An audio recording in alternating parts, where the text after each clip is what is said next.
Hello again, everyone. I'm really glad that we can see a lot of people here. Hopefully, we'll see a bit more in a few minutes. But let's not wait anymore and kick off this incredible webinar because I'm super excited to present you Vanessa Raath. Actually, she doesn't need an introduction, but for those who actually happen not to know her, she's a global trainer sourcing and recruiter who worked with teams across the whole world, all 5 continents. She's a keynote speaker at some of the biggest recruitment events, including SourceCon, Sourcing Summit, the Recruitment Network, and many, many more. She's also a trainer. She trains a lot of recruiters to be a better, not only recruiters, but I'm sure better people as well, and also tested nearly every single AI tool out there. So I'm sure it will be super exciting. We're lucky to have her, so let's actually jump right into it. What we're going to be doing today is a little bit about a Q&A session, a little bit about the discussion session. We've prepared some great questions that we were going to ask Vanessa, and you already know the topic, so it will be around the topic about the engagement, about the recruitment nowadays. So I'm going to share my screen now, and I'm going to give the stage to Vanessa after that. Great.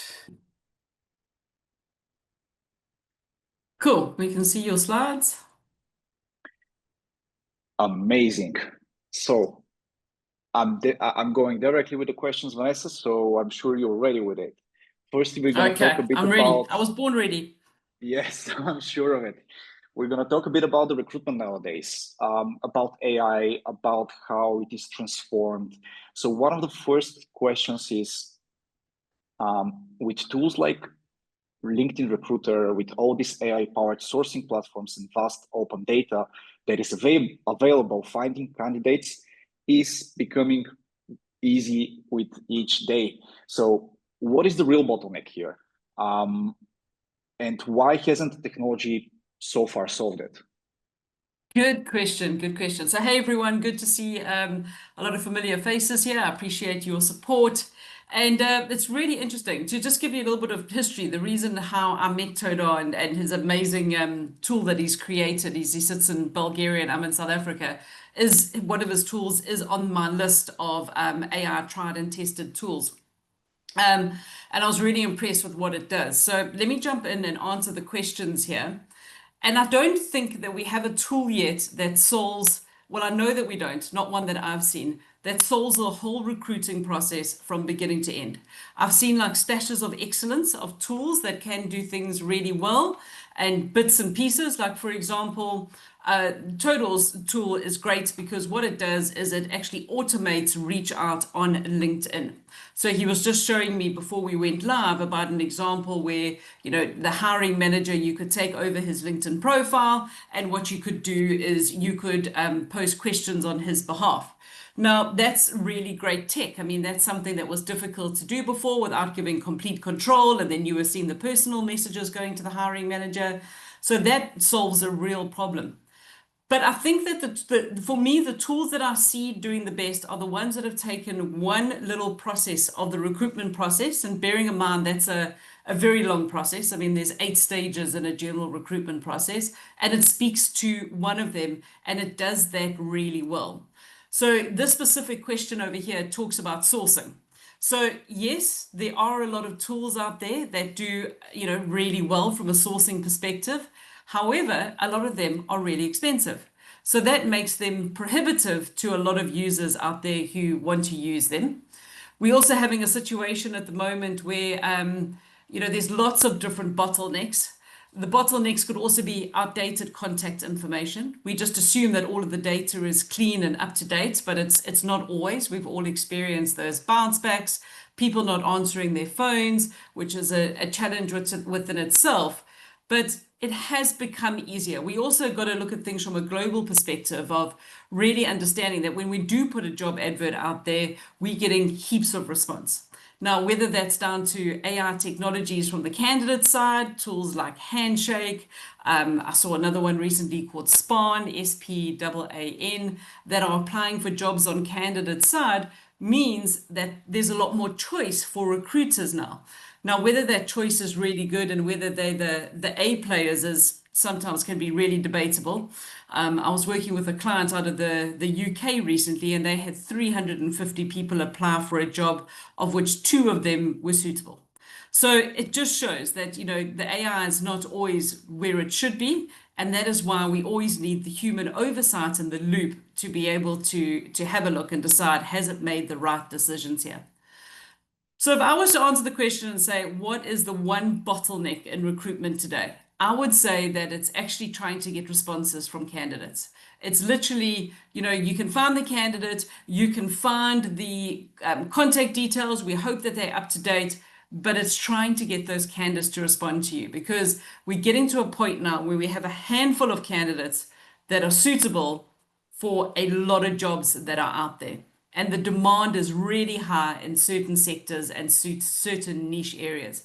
So it's, you know, really upping the personalization in our outreach messages. You know, what are we saying? And I know we're going to get onto more factors in further questions. So what do you think about that, Todor? Good answer or not? Did I cover everything? Yes, absolutely. Actually, one of the next questions is regarding exactly that. So how people, what are the things that actually get people to respond? And if we reversed it, what are the mistakes that people make usually that actually start making candidates not to respond? One of the things that we will also cover into this webinar is I'm going to show you some real data and real numbers about specific things regarding and specific tactics, how what works in terms of the response rate and what doesn't work. But before we move into those things, I'm curious to learn more from Vanessa, especially when from her experience during her training sessions, is what are the top 3 reasons candidates actually don't respond to an outreach, and how can recruiters address to it? That's a good question. And I think the first one actually starts way before we've got to, you know, start thinking about outreach. And that comes down to what does the recruiter look like online? Because think about it. You get a strange email from someone, you don't know who the person is. You're not too sure whether it's a scam or not, because the internet's full of scams at the moment and everyone wants your money. What's the first thing you do? Is you go and Google the person. So isn't it strange when a recruiter doesn't have a LinkedIn profile, or they've got a very weak LinkedIn profile? Isn't it better when you have a recruiter profile that is adding a lot of value, posting regularly, has a good number of recommendations from people who've used their services, and appear on other platforms? And I think that that's the key thing, is that everyone can be kind of cross-referenced, can be cross-checked these days. And if people don't like what they see, they just don't take the time to say, I'm sorry, I don't know who you really are. I mean, the flip side could be, are you actually a real person or not? Or are you an AI chatbot? So, guys, I've got to say this. My newsletter last week was all about up your human. Okay, it was literally up your human, be much more of a personable human being, stand out, grow a network, have a community. That is number one. That will go such a far way to make sure that you get better response to your outreach, because straight away people can see that you are a recruiter worth talking to. So that's the first one. The second one, and I actually got one of these on Monday. I was headhunted for a lovely role in the USA, and I promise you it was the same template that they used when they got all the animals onto the ark with Noah. That's how old the messaging was.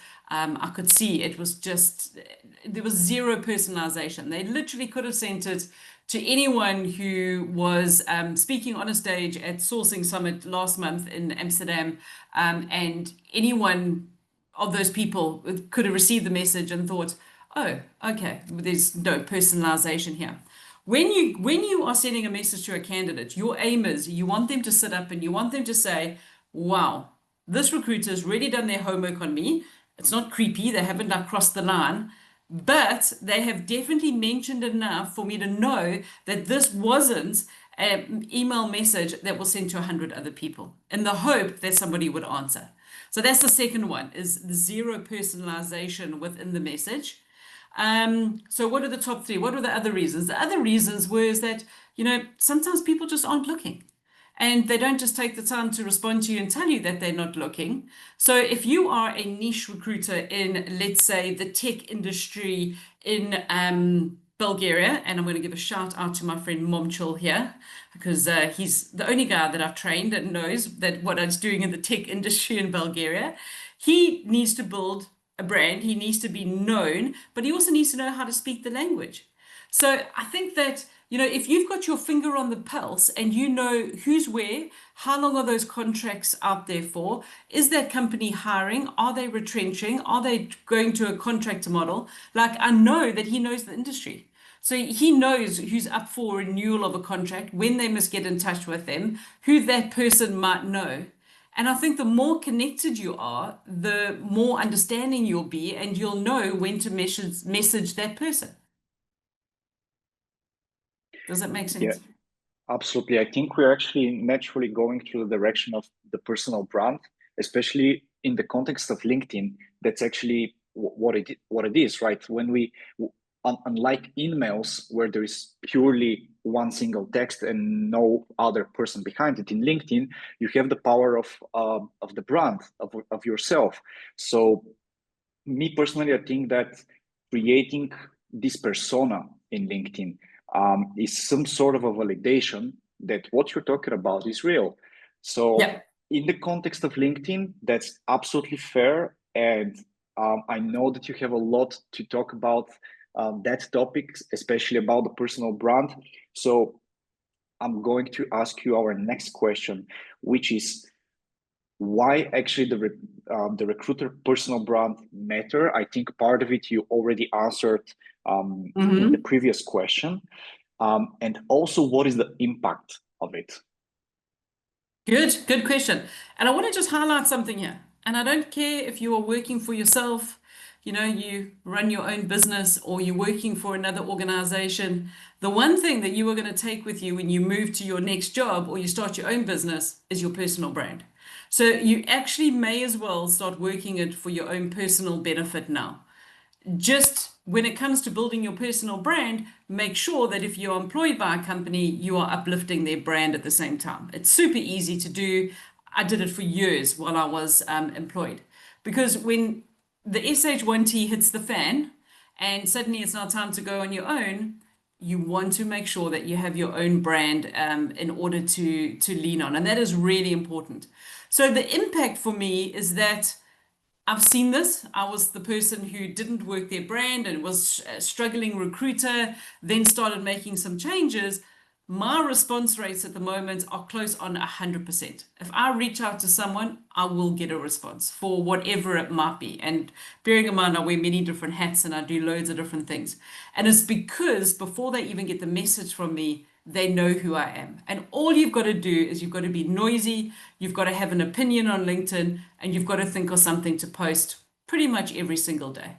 And that's actually a lot easier than what you think. It's about growing your network. You're allowed 30,000 connections on LinkedIn. Use them. You can add 100 new connections a week, which is fantastic. Make sure that you are using them. And just keep growing your network and pick what the makeup of your network or community looks like. Like for me, LinkedIn is perfect because my target audience is recruiters.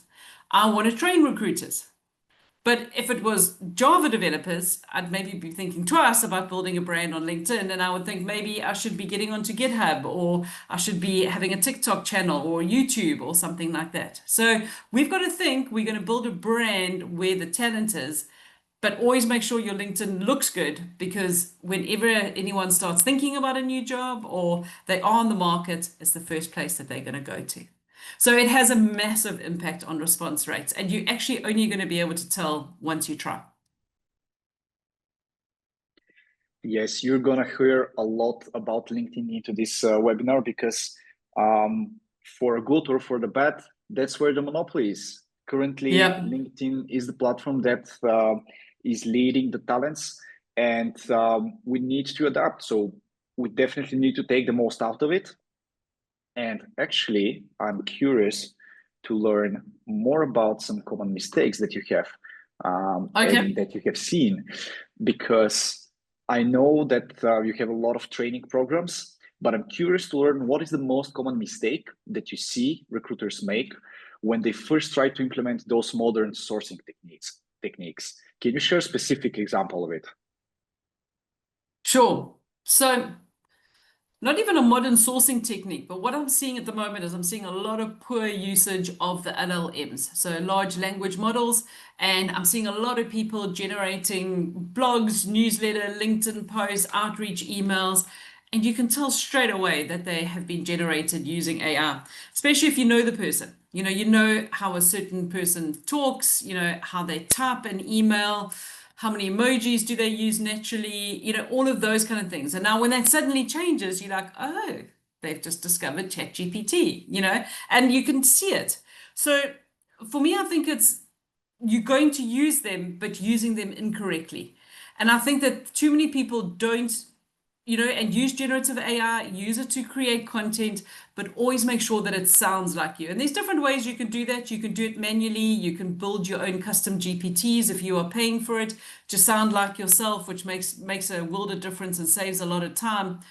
So I think that would be the first one. When it comes to the modern sourcing techniques, I think what a lot of recruiters are forgetting, and I'm seeing this in a lot of companies, is how personable recruitment needs to be. It is a human to human exercise. Okay. You can't just buy a sourcing tool and say, right, I'm going to go and let it source. I'm going to let it go straight into an email campaign. It's going to reach out to candidates. And then I'm going to speak to the candidates. Because what I'm hearing from a lot of people in the marketplace is that, great, it's doing all the work, but when I get to the candidate, it's still not the right candidate. Because think about it, how many things could go wrong from allowing an AI to source candidates, put them into an email outreach campaign, then for you to finally talk to them? I mean, have you given enough context up front, even from a sourcing perspective, that this person either must come from a banking environment or must have a degree, shouldn't have it, doesn't need to have a degree? There's a lot of moving parts and a lot that could go wrong. So I think people are almost looking for some kind of savior from an AI perspective to save them from the admin, not realizing is that you should be doing this in baby steps. So every company is different. This is why I've now become a consultant. I've spent all morning putting together a questionnaire for a new client of mine in India who's got 2,500 recruiters. Because before we can do anything, what we've got to do is we've got to understand their recruitment processes. So it's about looking at what do you do, where you're posting your adverts, are you sourcing, what does your reach out look like, what do your response rates look like, what are the next steps? And once you look at all of those, you can then actually start to say, okay, let's analyze and let's see where can AI step in and do this, because this task is a pain in the butt. This takes me too long. It's causing me a lot of friction, and surely there must be an AI tool that can do this. So for me, whenever I'm doing something, I think, I've already done this week. Why am I typing out another proposal from scratch? I'm like, I'm going to build a GPT and I'm going to let it build my proposals from now on. So, as soon as you figure out what it is, what your friction points are, go and figure out how you can fix those points.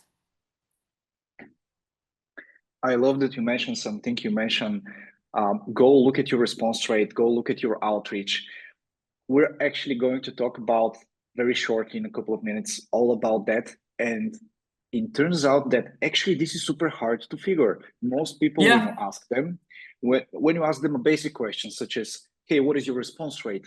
Most people cannot really answer. You can only And measure it if you're paying for LinkedIn Recruiter. And let's face it, people yes, are struggling yes, at the moment. LinkedIn Recruiter is an expense.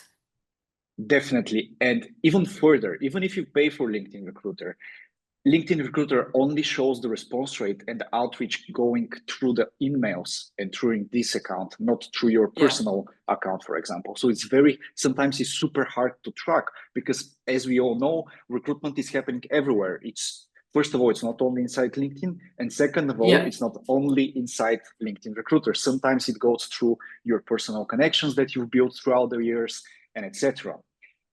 That's why I'm going to actually jump in right now and show you something very interesting. Because I'm interested to see this.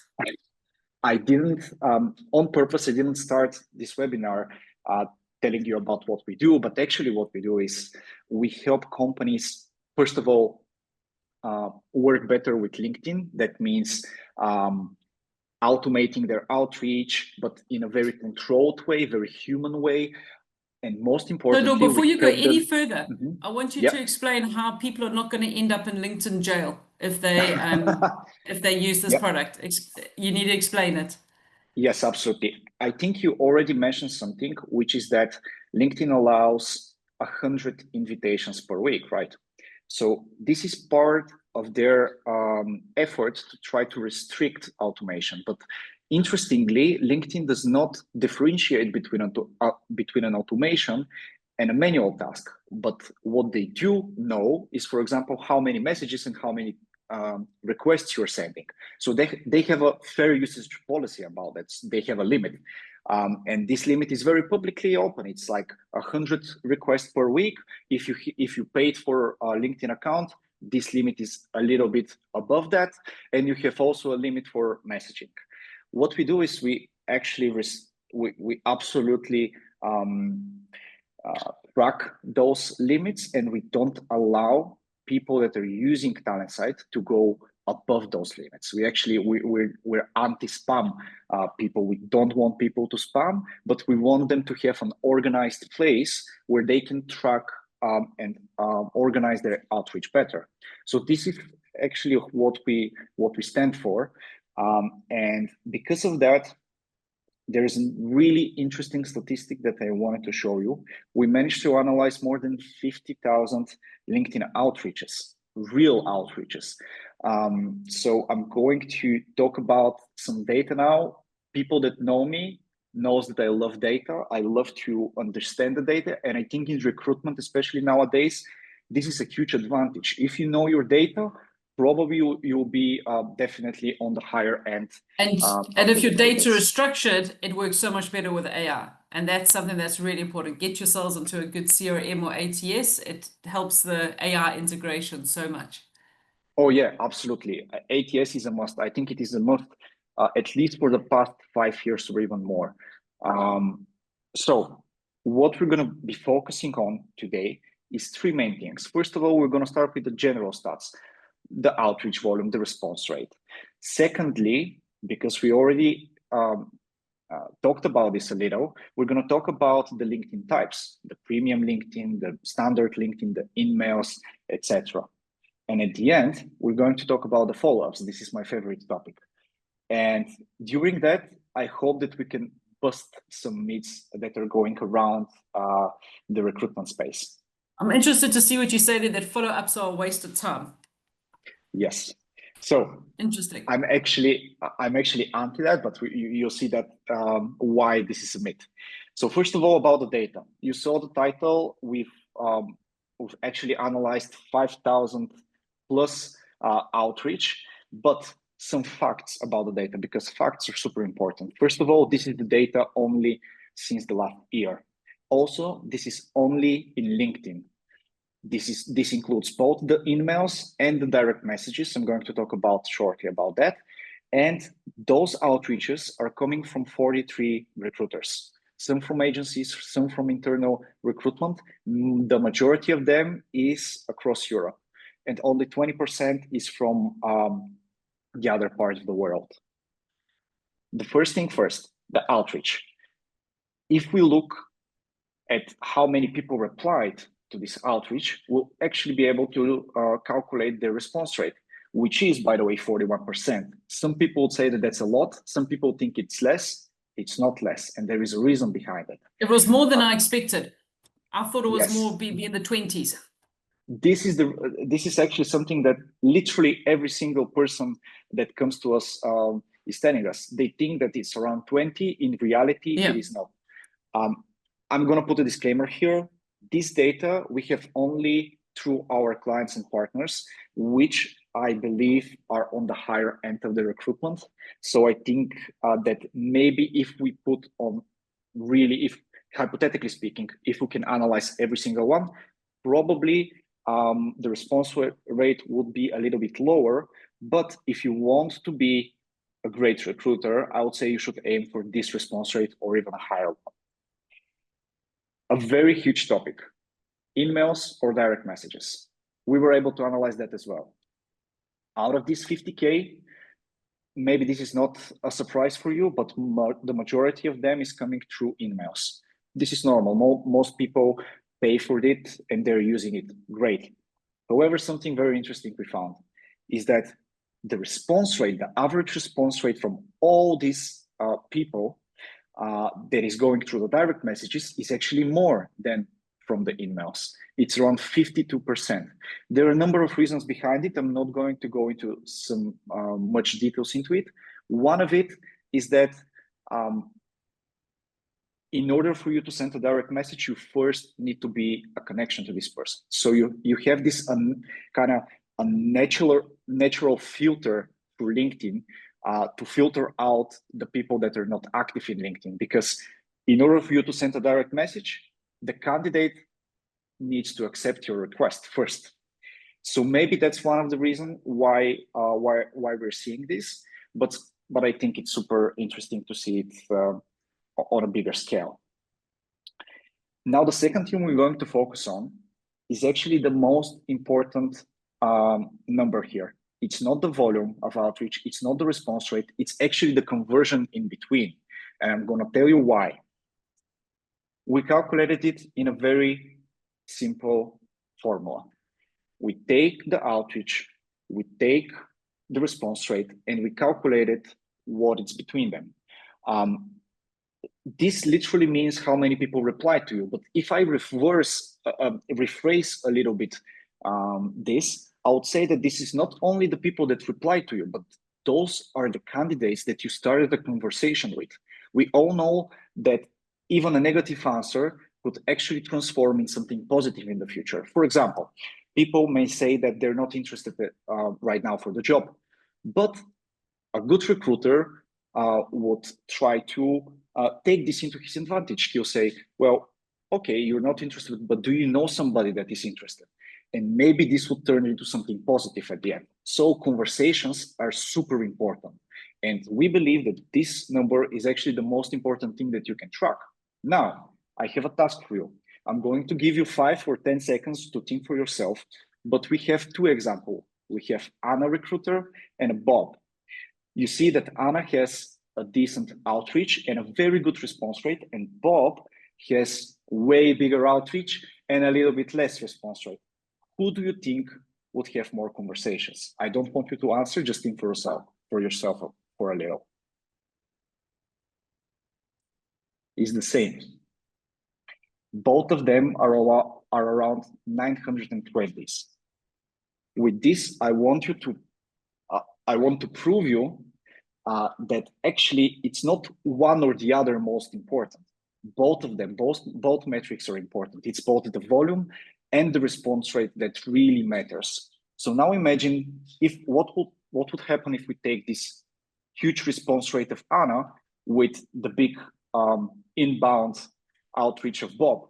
Well, it's a huge impact, right? You can see the difference here. So the best recruiters, I would say that they focus on both areas, not only the response rate, not only the volume, both things are important.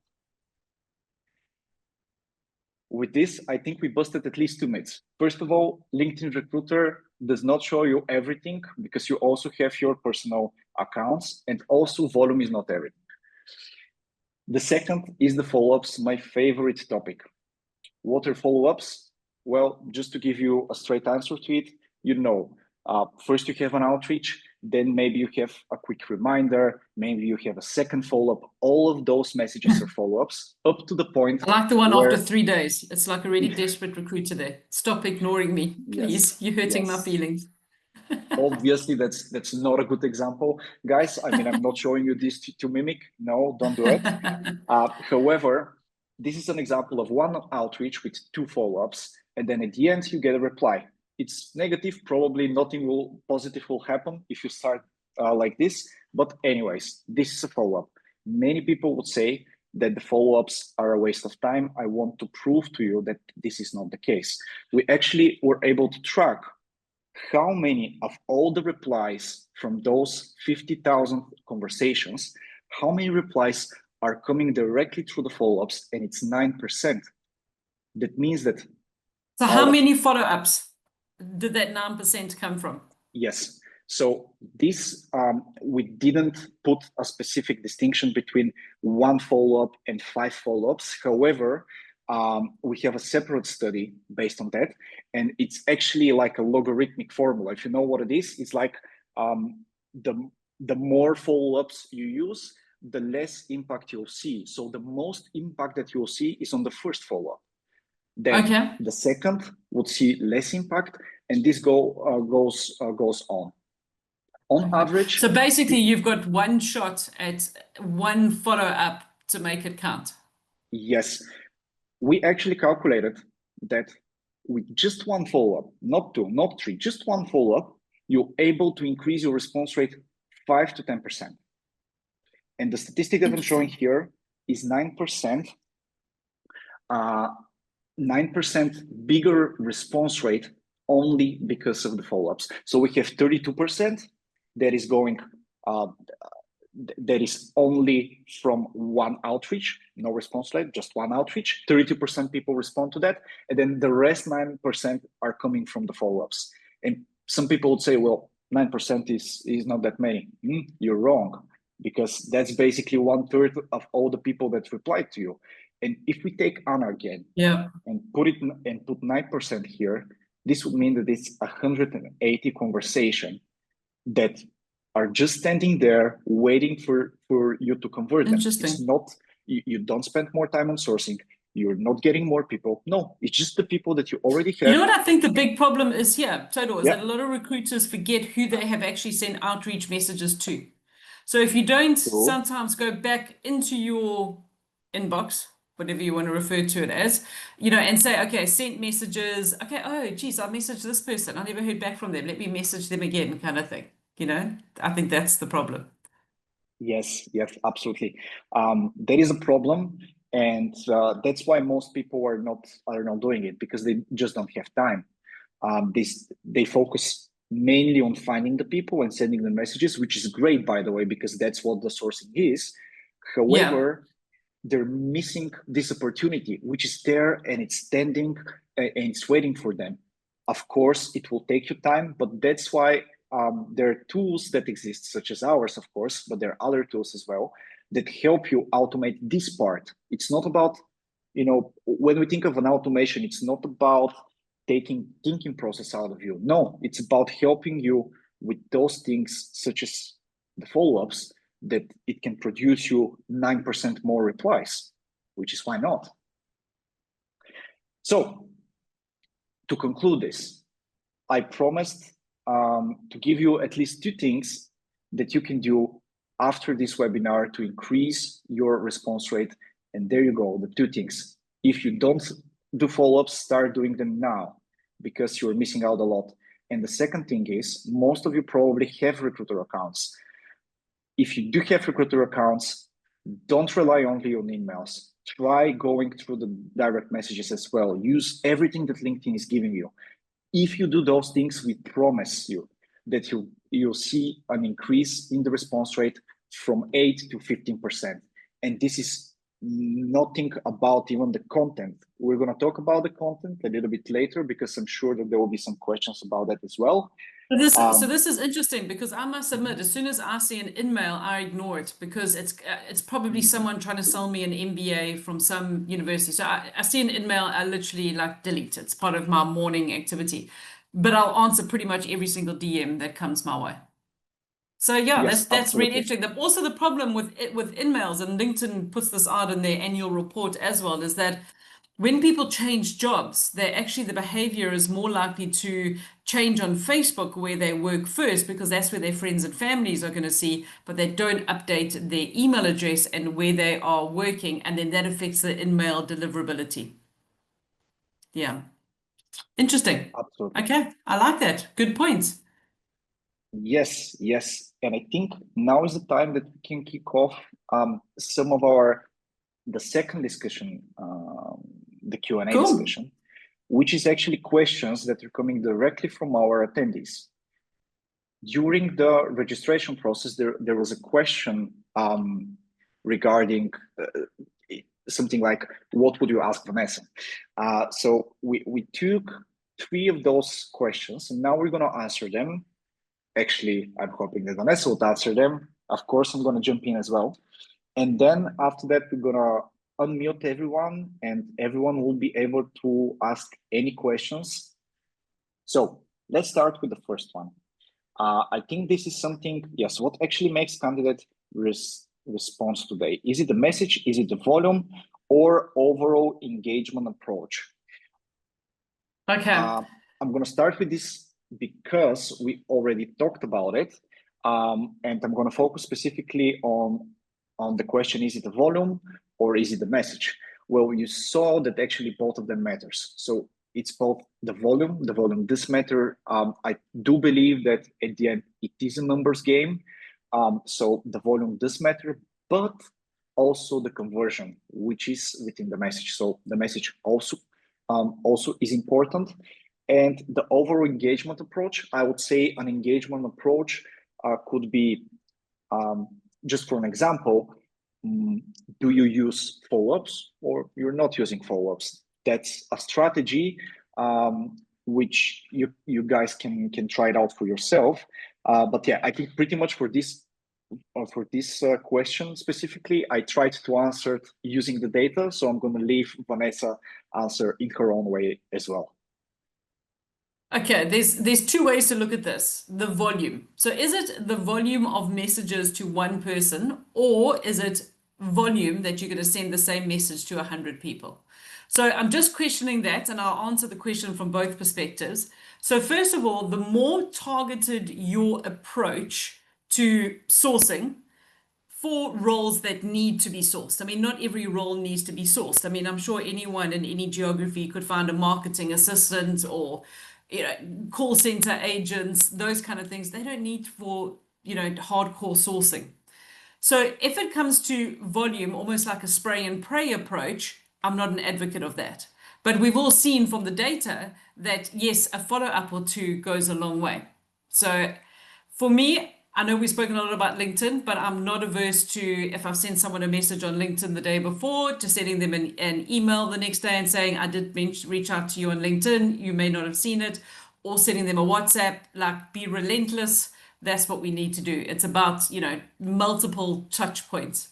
And then I would say the most crucial thing is your message, because that's the reason why people are going to answer you. So that message that is high in personalization and really is tailored to that individual. So that individual has sat up and said, wow, this is an incredible message. I actually just have to answer out of politeness because this person's done so much research on me that it would be rude just to ignore this message. I think is I know what we're aiming for.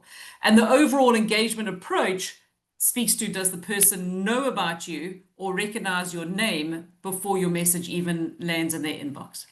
Because if they are a key player in your chosen industry that you're recruiting in, that overall engagement approach, that will help.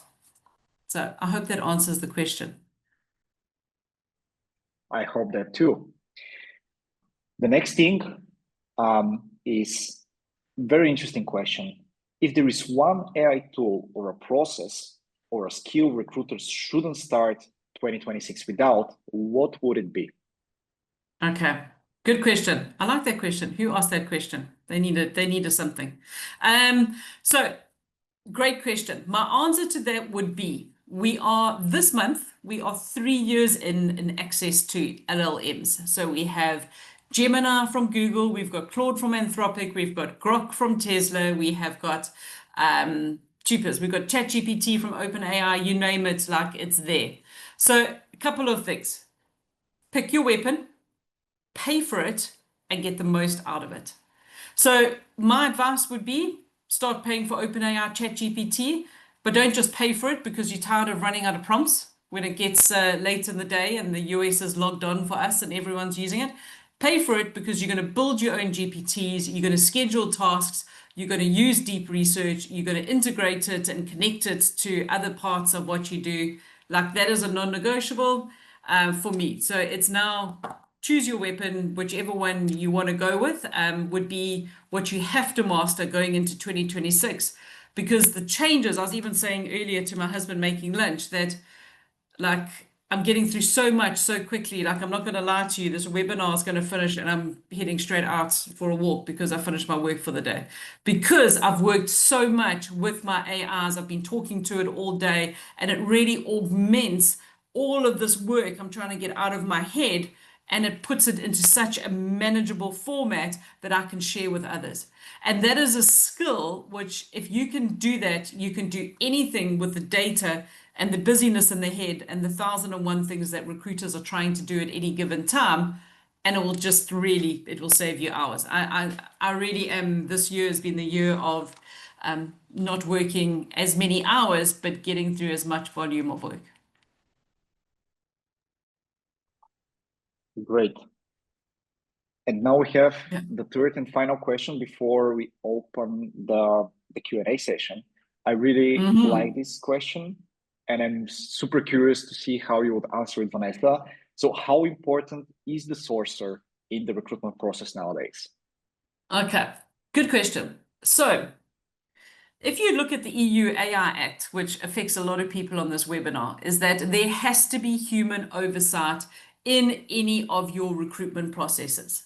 So before, companies that now had teams of, say, maybe 10 dedicated talent sources, and I'm not talking about recruiters that do full 360. I'm answering this from a pure talent sourcing perspective. My prediction would be is that those numbers are going to halve at least, okay? Because AI is going to be doing a lot of the talent sourcing work. You still, however, need humans to be able to oversee, what is the AI doing? Is it working correctly to train the systems? Are the algorithms right? Is there bias? Is it taking diversity into consideration? But you don't need 10 people to do that. You might need 5. So my perspective on this is that we are always going to need sources, and I do believe that there will always be roles that require the need of a sourcer. For example, if I'm a call center agent, I have kind of responded to an advert for a job. I get a message saying that an AI voice agent member of the recruitment team is going to phone me for a few screening calls. I'm going to take the call, I'm going to answer the questions, I'm going to do my best, and I'm going to hopefully get the job. But if an AI voice agent reaches out to a CPO or a CMO or something like that, they're not going to be over the moon about it.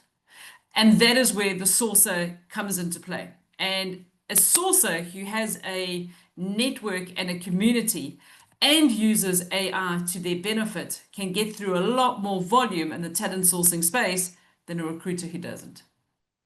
So I think it's up to the individual, and it's up to the sources in the team, dedicated talent sources, and also this spills out to recruiters because it's affecting them too, to upskill and learn as much as possible about AI, in order to use it to augment what they are doing and be far more productive at a higher volume, to prove to the business that you actually, you need to stay there because of what you're producing. Great answer, Vanessa. Cool. I think Thank you. now comes the most important and interesting part. So we're going to open a Q&A session. And I think we're just right in time because we have at least 13 minutes that we can spend on this. So now we're going to, enable everyone to unmute themselves if they feel like. Also, you can raise your hand or even type into the chat. If you have Sounds any good. tough questions, please go ahead. Not too tough. It's been a busy day. I started work at 6:30. Actually, while you're guys thinking, I see a question from Rosen, which is about a successful follow-up. This is an interesting topic. It is also a topic that I can talk a lot about, so I can start with this one first. The question is, any formula for a successful follow-up? You said that one would be enough, but how to make it successful? Good question. That's a very good question. And there is a very simple answer to it.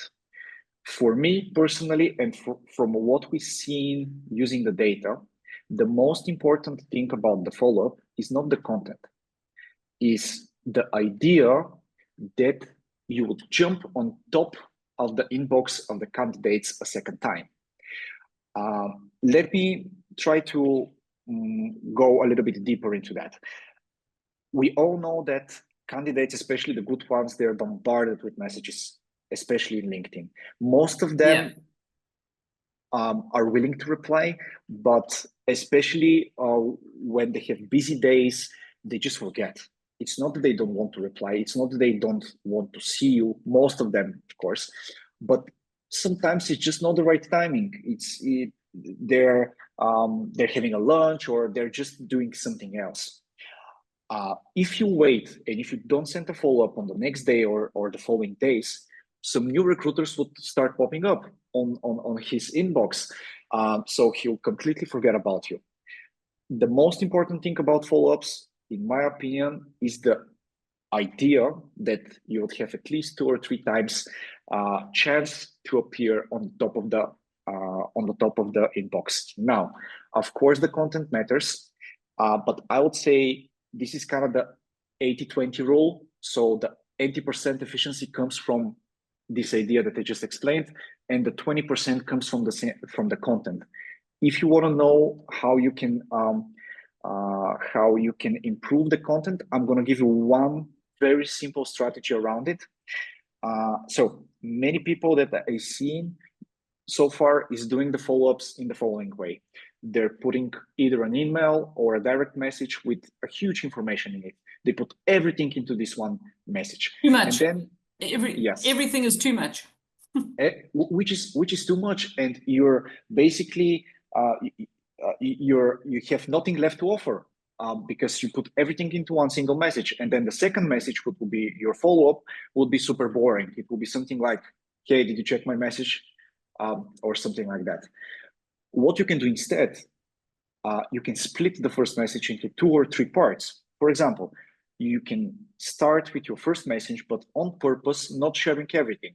Let's say you keep the fact that the role is completely remote, and you use this as a second message. So instead of saying, "Hey, did you check my last message?" you can say something like, "Also, sorry, I forgot to mention that this role is actually completely remote, blah, blah, blah, blah, blah." This immediately doesn't mean that this is a follow-up. You still have the same, you still pop up on the top of the inbox, but you give them another value. So in terms of a successful follow-ups, those are my 2 recommendations. I would even add to that, and I would say, sure, make that your second, third follow-up. That's great. So, I love that advice. But honestly, your fourth, your fifth, maybe throw in a meme, throw in a GIF. I mean, it's so easy these days with AI to create your own meme. You can put the person's name in there, like that big white font. Throw in a GIF. Whatever, find something that they're interested in. They've just got a new puppy. Recreate the image of the puppy using AI.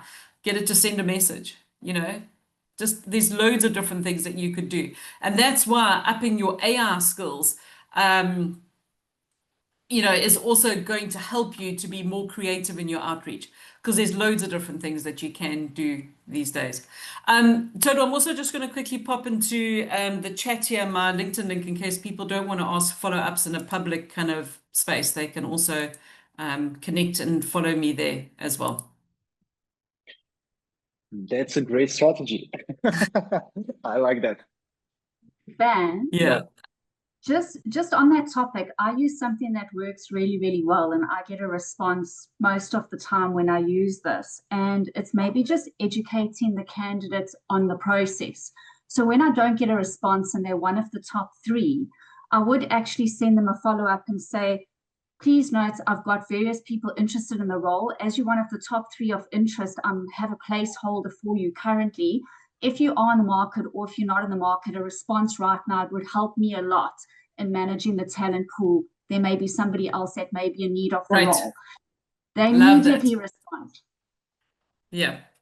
Yeah. It's just education. Yeah. Yeah. Great. Love that. Love that. Thanks for sharing. That's very cool. So lots of different things. I mean, Todor's given you your second follow-up. I've given you the third, and Tanya's given you the fourth. So I mean, that's brilliant. So there's your new reach out strategy.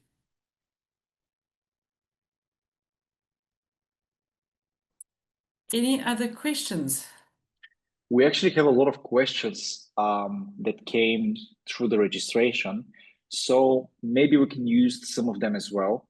But of course, if anyone wants to jump in and ask something directly, feel free to do so.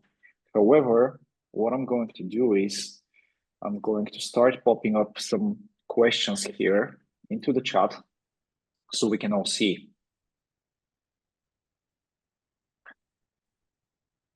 I found this one interesting.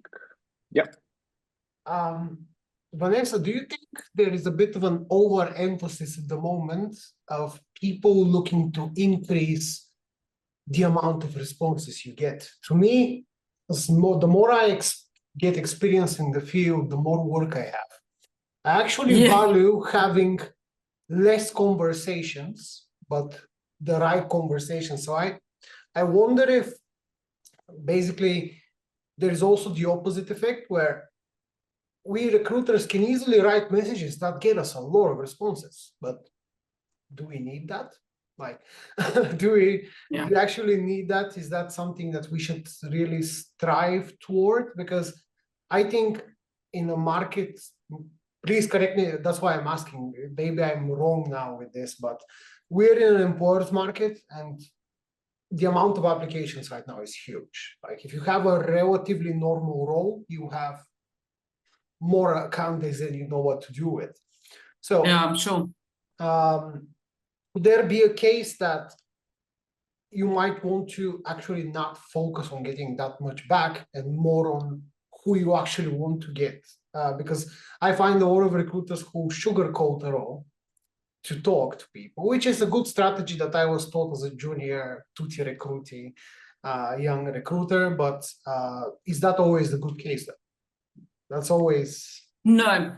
And I think that's where you've got to look at like sourcing methodologies is you know, when you look at your funnel and you look at the top of the funnel and you get to how narrow you are, you know, you maybe have a first round of, okay, these are my top 5, I'm going to message them. If I haven't heard back in 3 or 4 days, I'm going to go to, you know, my next kind of best ones. But I agree with you, Montreal. I mean, I get loads of messages all day, every day, and I'm just sometimes like, you know, okay, enough now. There's only so much kind of advice and help and bits and pieces I can give out and give back to people and those kind of things. So I think that there is that danger, but I think at the end of the day, you want to fill your role. So if that candidate who you're having a conversation with, you realize very quickly that they're not suitable for this role, you know, work with them, find them another role, that they're a great candidate. You know, it's about building that community and it's that network, and it's almost kind of like what us as recruiters are having to do, but it's highlighted more now by what you've said is about this huge tsunami of applications for each role. We're just meeting more people, we're chatting with more people. There's people out there that are so desperate for work, you know, so we're also having conversations with them. It's the nature of the beast. You never know who that person who you're helping to try and find a job is married to, or who their cousin is. Could be your ideal candidate. And I just feel it's one of those things that we've got to do. And, you know, the pure nature of going into recruitment and changing lives and wanting to help people, it's just comes part and parcel with that. Thank you. Thank you. Cool. Great. Thanks a lot, Moncho, for that. It's a very interesting topic. I think it's even worth a second webinar for that, but that's another thing. I actually dropped something in the chat, which is one of the questions that was asked during the registration. So I'm going to ask you, Vanessa, how do you keep candidates interested while we wait for hiring managers' decisions? Honestly, when I look into this question, I can see a lot of different layers. To end with. Yeah. I like that. What you could dance, you could sing, you could look. In all seriousness, this is a strong question to finish with. But I just want to say is that I've always said this in my training to recruiters: is rather be the over communicator, not the oversharer. There's a complete difference, but the over communicator. So even no news from your client is news for your candidate. Keep in touch, ping them every day, every second day. Still waiting to hear back. You heard from your hiring manager's PA that he's on leave for the rest of the week, but you're going to get back to him on Monday. You know, whatever you have, even if you don't have anything, go back to them, ask for just one more document. You know, make sure that all of your processes down the line are ready. Keep them interested. Make them think that there is movement, there's stuff happening. And I think that that's the key. But if you leave them, especially if they're a candidate who's in demand, they're not going to be hanging around. That's for sure. Nice. I think we have time for one last question. Cool. If, of course, anyone wants to ask anything, or maybe we've answered all your questions during the webinar. If that is the case, then I'm happy.